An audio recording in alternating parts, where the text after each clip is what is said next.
दो अजनबी मिले कुछ इस तरह। आशीष नाम का एक लड़का था।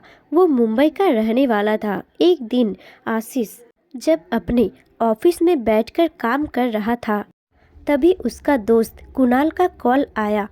उसने अपनी शादी में आने के लिए कह रहा था। आशीष हंसते हुए कहा, भाई तेरा शादी हो और मैं ना आऊँ ऐसा हो नहीं सकता। भाई तेरा शादी हो और मैं ना आऊँ ऐसा हो नहीं सकता। ऐसे भी देखना, शादी तेरा होगा और सारी लड़कियाँ मुझे ही देखेगी। कुणाल कहता है, तुम नहीं सुधरोगे भाई, तो फिर आ जाओ, जल्दी तुम्हारा इंतज़ार रहेगा। आशीष जल्दी से छुट्टी लेकर सुबह की ट्रेन से अपने दोस्त के शादी में जाने के लिए रेडी हो जाता है। तभी ट्रेन में एक लड़की से उसकी मुलाकात होती है। लड़की का नाम था परी। आशीष गलती से उस लड़की की सीट में जाकर बैठ जाता है। जब लड़की आती है और देखती है, तभी उसे जोर की डांट लगाती है। कहती है, ओए मिस्टर, तुम गलत सीट में बैठ गए हो, उठो यहाँ से, ये मेरी सीट है। आशीष उसे देखता ही रह जाता है। परी बहुत खूबसूरत थी, जितना ही सुंदर उतना ही संस्कारी। आशीष चुपचाप वहाँ से उठकर दूसरी सीट पर बैठ जाता है। आशीष अपने दोस्त के घर पहुँच जाता है। दोनों गले मिलते हैं। तभी आशीष कुणाल से कहता है, भाई आज ट्रेन में एक लड़की को देखा, जितनी खूबसूरत उतनी ही गुस्से वाली। दोनों बैठकर काफ़ी सारे बातें करते हैं। देखते देखते शादी का दिन आ गया। वो कुणाल के साथ बाराती में गया। वहाँ जाकर सारी लड़कियों के साथ फ्लर्ट करता। परी कुणाल का होने वाली साली थी। आशीष तभी लड़कियों के साथ बात करने में बिजी हो गया। तभी अचानक उसकी नज़र पड़ती है कुणाल पर। देखती है, वो उसी लड़की से बात कर रहा है जो उसे ट्रेन में मिली थी। जब तक आशीष कुणाल के पास पहुंचता, तब तक वो लड़की वहां से चली जाती है। आशीष पूछता है, कुणाल वो लड़की कौन थी? तुम कैसे जानते हो उसको? कुणाल कहता है, अरे भाई, वो तुम्हारी भाभी की बहन परी है। आशीष ये सुनकर बहुत खुश हो जाता है और सोचता है, उसका नाम ही परी नहीं, देखने में भी परी जैसी लगती है। अब मैं उस लड़की को प्रपोज करूँगा और शादी भी उसी से करूँगा। आशीष उस लड़की को ढूंढने लगता है। तभी दोनों एक दूसरे के साथ टकरा जाते हैं। परी कहती है, तुम यहाँ क्या कर रहे हो? क्या तुम मेरा पीछा कर रहे थे?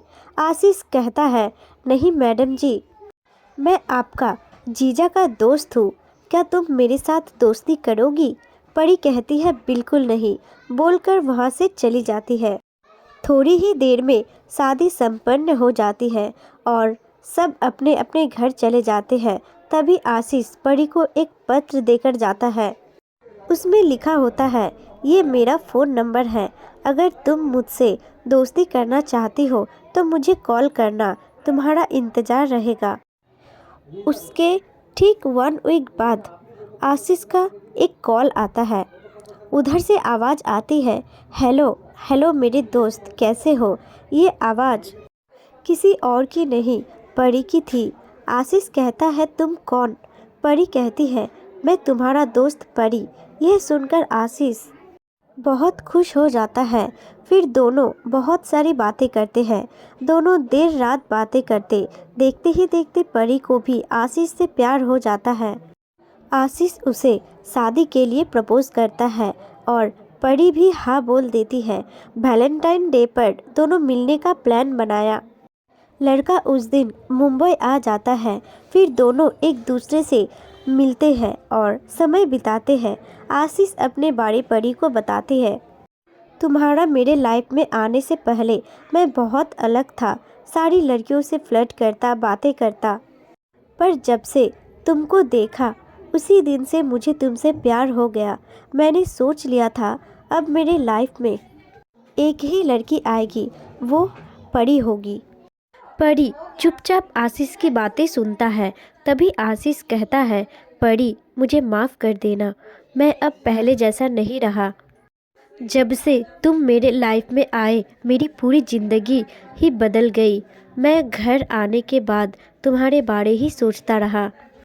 फिर जब तुम्हारा कॉल आया तो मेरी एक उम्मीद जाग गई और आज तुम मेरे साथ हो, मेरे पास हो। परी कहती है ठीक है। आशीष चलो आज मैं तुम्हें अपने मम्मी पापा से मिला देती हूँ, फिर हम दोनों शादी कर लेंगे। आशीष परी की घर जाकर उसके मॉम डैड से बातें करते हैं। परी की मॉम डैड भी इस रिश्ते के लिए राजी हो जाते हैं। कुछ दिन बाद दोनों की शादी हो जाते हैं और दोनों हंसते खेलते ज़िंदगी की एक नई शुरुआत करते हैं। दोस्तों, आपको ये स्टोरी पसंद आती है तो एक लाइक, कमेंट और वीडियो को अपने दोस्तों के साथ शेयर जरूर करें। साथ ही हमारे चैनल को सब्सक्राइब करना ना भूलें।